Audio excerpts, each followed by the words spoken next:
పురాణాల ప్రకారం హనుమంతుడు అంజనాదేవి కేసరిల పుత్రుడు. వాయుదేవుని అంశతో జన్మించడం వల్ల ఆయనకు అపారమైన శక్తి లభించింది.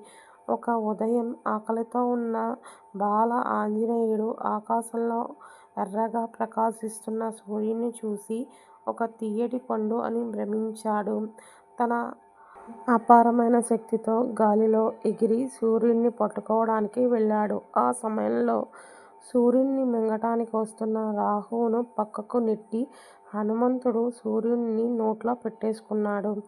సూర్యుడిని మింగబోతున్న బాలుణ్ణి చూసి భయపడిన ఇంద్రుడు తన వజ్రాయుధాన్ని ప్రయోగిస్తాడు.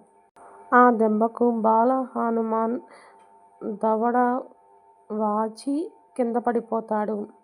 తన కుమారుడికి జరిగిన అన్యాయానికి ఆగ్రహించిన వాయుదేవుడు లోకంలో గాలిని నిలిపివేస్తాడు. అప్పుడు బ్రహ్మదేవుడు మరియు ఇతర దేవతలు వచ్చి బాలునికి పునర్జీవింపజేసి అనేక వరాలు ఇస్తారు.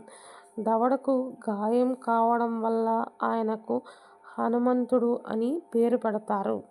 చైత్రమాసం పౌర్ణమి రోజు ఈ విధంగా జరిగినందున ఈ రోజును హనుమ జయంతిగా జరుపుకుంటారు.